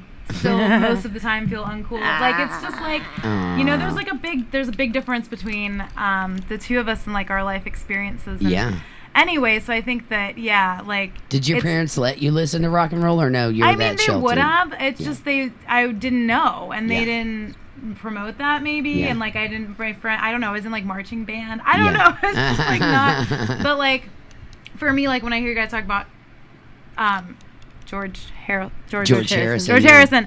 I'm like, yeah, totally. I can see all that, but like my first instinct is always to go to the more like the more pop one, yeah, which is Lennon. Imagine, man. Well, Lennon was an amazing songwriter. I mean, they're all righteous in their own right. They really are, in their own different ways. And most people go right to Paul because he was the cute one. Most people shy away from George. That's the least one I hear. I get Ringo a lot because I have a lot of drummers in here, and they're all very famous. Ringo is kind of credited with bringing over match grip from overseas to America, which in America we were holding our drumsticks this way, which is a colonial thing that came from holding the drums on the side, which actually came over from African, holding the drums in between their arms. But if you watch a jazz standard drummer, they're always playing traditional American grip. Well, there's a German grip that came over where you're holding your sticks like this, which is now how almost everybody holds their sticks. And Ringo was kind of one of the first ones to really do that. So it kind of like there's so many amazing things with the Beatles that just set history for music. They were playing stadiums before they even had PA systems in stadiums. You couldn't even hear them because the crowd was that loud. You couldn't even hear their equipment over, they didn't have the power back then to do that like we do today. Yeah. So what about you? Who's your favorite Beatle? I think their engineering team is my favorite Beatle. Right. You know what I mean? Yeah. Because they do weird stuff with tape. Oh, and that's pretty. Yeah, pretty heavy, man. They Pretty were definitely rad. into the effects. They were into all kinds of things before they were even out, like the strange experimental. I mean, let's say LSD kind of creeped into music right around that time period, and it made things very interesting. Yeah, but it's from a super musical theatrical. standpoint. Like, it's like they're painting. Very, I know. Yeah, it's yes, masterpieces. Yeah, I still love that Sgt. Pepper record, the Revolver record. I mean, they're all just awesome in their own right. I love the rooftop concert that they did. Even their weirder tracks like Dig a Pony, a lot of people don't pay attention to. I like all the weird Beatles stuff.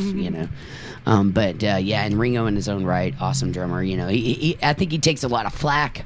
Because he wrote some simplistic parts, but he also wrote really creative parts. If you listen to like Come Together, that drum part, I mean, any of them really, tell you the truth, they're all fascinating. And the Beatles are incredibly hard to cover. People shy away from covering them, if you notice, because one, you've got to have killer harmonies. You have to have those sounds that they needed to create all this cool stuff. Most bands that I know of who have tried to cover the Beatles are terrified about it. Yeah, unless that's they a lot. completely change the cover and do it their own way. Yeah. But if you're trying to mimic the Beatles, I mean, it's not the easiest feat in the world. Their music is pretty tough, Yeah, but they do take a lot of flack, I think, in modern times. Where a lot of our parents really appreciated them because that's what they grew up with. But you can't say they weren't amazing musicians. Fascinating. Isn't that crazy? Yeah. I don't know how we got off on the Beatles. Oh, we were talking about being introduced to rock and roll, but I mean, I definitely went on my own kind of journey later as a teenager. But, Yeah. and found some other stuff. Yeah. What about you? What's your favorite kind of rockin' stuff? I like weirder thing. I like the Velvet Underground a lot. Oh, They're me really too, good. yeah. Oh, I love that. Yeah. Nico, man. Yeah, really cool. Yeah. I like a lot of performance arty things, Yeah. and like, I don't know, I like when stuff is like breaking its confines. Yeah. Absolutely. Yeah. Absolutely. I like weird 70s German rock. That's cool. I like synthesizer music. Yeah, synthesizer like Kraftwerk and stuff Yeah, like that. I'm a so big good. Kraftwerk fan myself. So good. Yeah. The last two records I produced myself and co-wrote was one called Welcome to the Queendom and then Hillbilly Swagger, and both of those I wanted to go more electronic Sure. hip hop in because It's prior cool. to that I'd done rock and roll records, country records. I just did an Americana record down in Nashville. It was like blues records. I'd done all these styles of music, but I hadn't focused on the electronic, which I was heavily influenced by in the 80s. Sure, yeah. Yeah, I remember having Grandmaster Flash's The Message, when it first came out, and I was influenced by all that early hip hop. And Yeah, and they were super into Kraftwerk. Oh, It was yeah, like it hip all- New York stuff. well, at the any time, electronic music goes back to Kraftwerk. Always Sure, goes back yeah. to Kraftwerk. And Giorgio Moroder and like those characters. He actually Super is still weirdos. around, but he did all the Donna Summer tracks. The disco tracks. A lot of those were starting to incorporate electronics into it. And the Amen break, I'm sure you're familiar with. It's like one of the most sampled electronic drum parts in history.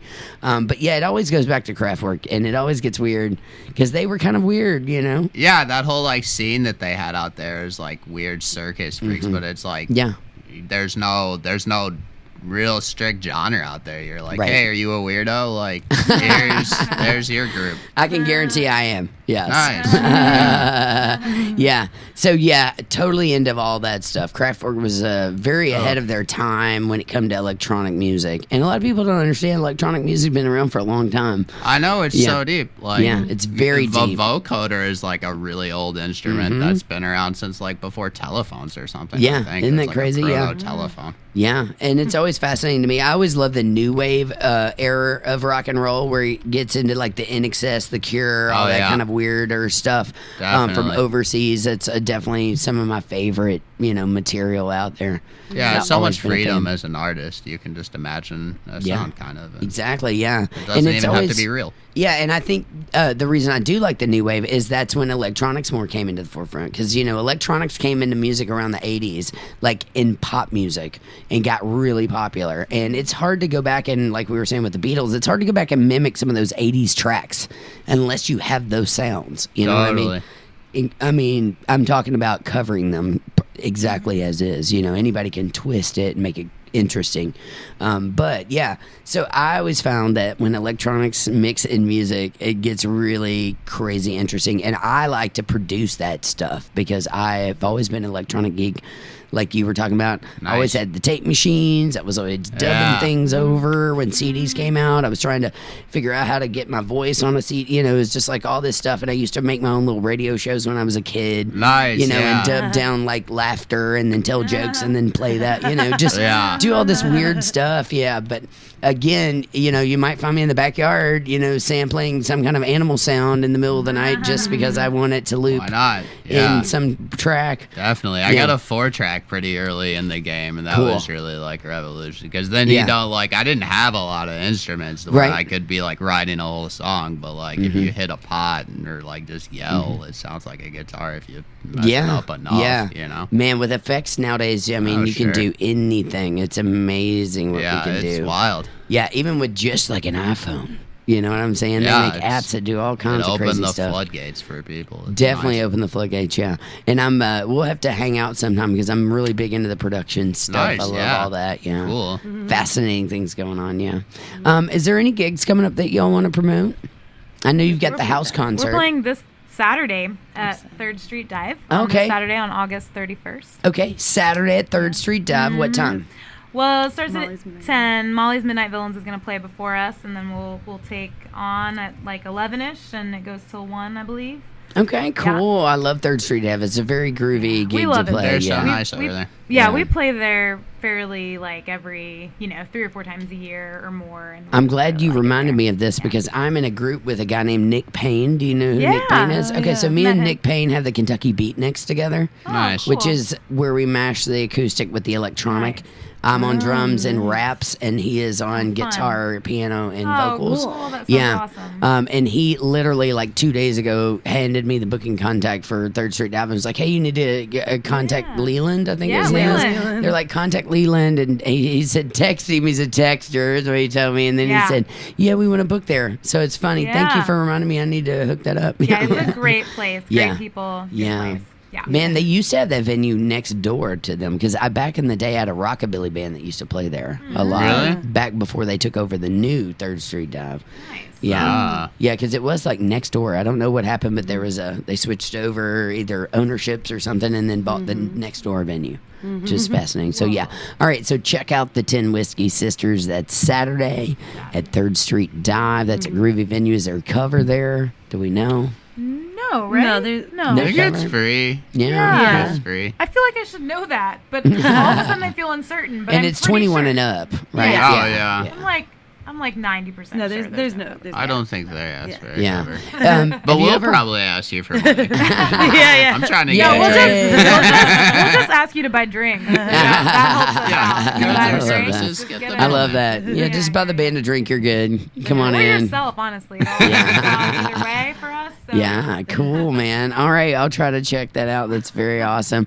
And we've got, of course, it's Labor Day weekend coming up. Yep. And have you ever been to World Fest? Do you know what World Fest is? I've never actually been. Every single year, I'm like, I'm gonna go, and then I've never been. Maybe this year. Well, World Maybe this Fest, year. I'm gonna educate you a little bit about it because LRS is the official radio station of World Fest this year. World Fest is 4 days of international food, music, culture, and everything's right there on the Belvedere. It runs August 30th through September 2nd, and it's Louisville's 17th annual event.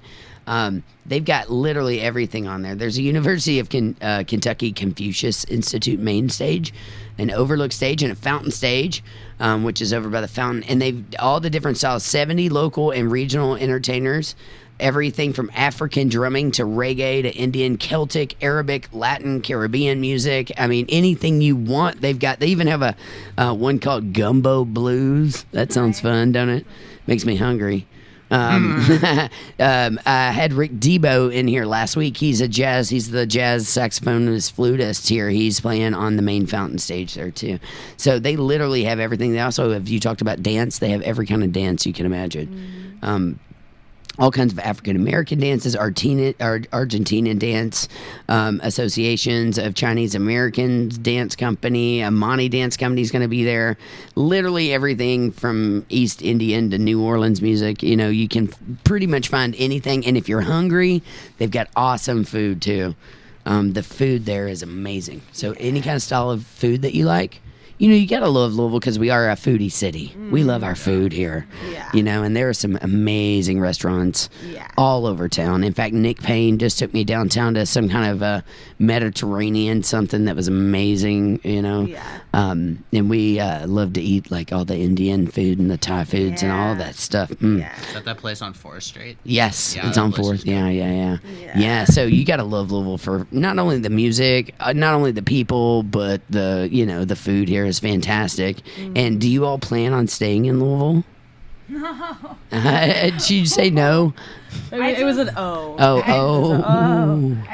This is like, we should just play that song again that we just played. This is what happens when And people you're ask like, this we don't know. question. Yeah. Yeah, that's the literal answer, right? Emily's like, I've been trying to get this answer out of her. Seriously, I'm definitely never leaving. Like, I am like parked. I am Okay, like, you're I parked. have 2 kids. Okay, like, they're so in you're school. parked, yeah. Like, we have a house. Like, Understood. I own a business here. Like, Yeah. we are like, no, You're I'm parked. Never, Yeah, you're like, Right. good luck getting rid of me, Done. Louisville, Kentucky.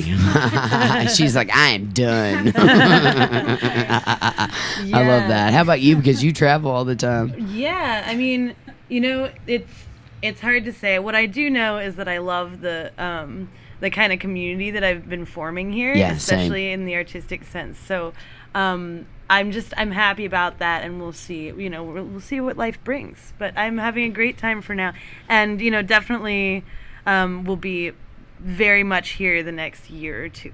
Yeah. I love Louisville. Like I said, no family here, so the artistic community, musician community has always been my crew, and every time that I'm like, oh, I've got more work in Nashville, I'm going to go down there, and maybe I should just gravitate here because more of my family is down near Nashville. I always get pulled back and sucked back in Louisville. Yeah. I don't know what it is. I have this love-hate relationship with Louisville, Kentucky. Yeah, I feel Sometimes that. I'm like, oh, I hate it here. And then something awesome will happen, like this LRS show. And then I'm like, oh, I love it here. Yeah. You know what I mean? Oh, yeah, it's fun pretty again. Yeah. And then, I don't know. It's just, I write a lot about Louisville, Kentucky, and I always say I keep rolling with the punches in the 502. And I'm not lying. I have literally been punched in the face a couple times in my day here, but I keep always looking for the good. I always try to keep looking for the good here. Yeah. And there are some amazing people in the city. Yeah. Yeah, it really is. And like you said, great music. Everything's awesome. Yeah. Yeah. So, 10 Whiskey Sisters, you've got a gig coming up Saturday night, and then you do all these really cool house shows that I'm going to come to. And hopefully come play check drums it at or out. something like that. Yeah. Yeah, and that's cool. That's all coming up fairly I'm also, soon. I'm pretty excited. In October, I'm gonna host at the house kind of like a ladies kind of workshop jam kind of a thing. I want to be ready to just plug in and share some originals and play on each other's stuff. Oh, I love that. We really are excited about facilitating as much. We've got a big space and we've put some work into it, and we want just as much art happening there as possible. Sweet. Well, I'm going to come check it out because Yeah. I'm always looking for interesting places to record, and it sounds like a cool place to record. yeah. Even Zeppelin would rent out churches and Yeah. castles and things like that and try to record in different, mic positions and stuff to make the drum sound big. Just, if you've got a space like that, it's really cool. Yeah. And especially from a recording angle, anything creative, I'm all about the arts. I think art is a basic human right. Yeah, I think totally. music is a basic human right. If we were all more focused on just sitting around and chilling and listening to music and talking about music and creating something awesome, it would be a better of a place. Yeah. This world would be a lot better of a world. Yeah, and I wish Absolutely. everybody could play something because everybody was born a musician. In my opinion, you have a heartbeat that's pumping a rhythm through you nonstop. Yeah. So, Yeah. and when that goes away, we go away. You know what Yeah. I'm saying? So, Wow. It's almost like back to like we're. I mean, like I said, we're kind of sort of moving away from this as a genre, but back to like old time music. I mean, Yeah. that's the way it was. Like Yes. it used to be like everyone played music all the time, just Correct. like on the porch or whatever, and that's like the way. Yeah, that Because you was couldn't the just way. like stream it or play it on Yeah. a record. You So everyone had to, just like, made play it. exactly. themselves. Yeah, And- exactly. Yeah. Yeah. And I, again, think it's very therapeutic for someone to write music, you know, and to be introduced to that. Not everybody can write music, though. It's a struggle for some people. So the fact that you all do your own writing and do your own stuff, you know, kudos to you all. I love it, love it, love it. We're going to take a short break and we're going to wrap up our show. I'm joined by the 10 Whiskey Sisters. Give your names again. Oh, Emily. I'm Emily Tabin. Tabin. I'm CT. CT. Yes, and who are we missing? Kyle McCammon is also, he plays Yeah. bass in the group, and he's fantastic. Cool. He's So not we're here missing Kyle today. He's the only one of the four that I got 3/4 of you. today. Yeah. Yeah, cool. And hopefully I'll get to meet Kyle soon. Yeah. Because, I've only seen you two play, so I'm looking forward to seeing you all four play. If I can make that Third Street Dev show, I totally will. Yeah. So I want you to stay tuned. I'm joined by the 10 Whiskey Sisters. You're locked on to Jyneration Nation, LRS102.com, the Walrus Louisville's rock stream. And some punk rock Ramones for ya. So I want to be sedated. The Ramones on LRS102.com. Whiskey Sisters, thank you so much for being in on my show. I really Yeah. appreciate it. Thank you so much You're for welcome having on me. Jyneration Nation anytime and on LRS. And when you get your records done, that's when I want you to come back and share them with us, and we'll break them right here on the show. Yeah, and in the meantime, I'm going to come over and hang out at your house Yes. and move in and cook for you and record all kinds of things. I'm totally joking, but wouldn't that be funny? Like, damn it, we invited Jen over and she will not leave. We've got this weird lesbian drummer in our church area who won't leave us Oh, alone. we gotta collect. No, I'm totally joking. I'm totally joking. Yeah, but anyway, thank you all for coming on the show. I really appreciate it. I wish you all the best in success in everything you do. And I am going to leave our listeners with some Oingo Boingo because they're one of my favorites, and it's almost Halloween time, and September is right around the corner. And as always, tune in tomorrow. I will have Ray Rizzo on my show. And you want to tune in all week this week because I've got some of the best musicians in 2 to 4 every day, Monday through Friday. And as always, keep it groovy. Here's some Oingo Boingo for you.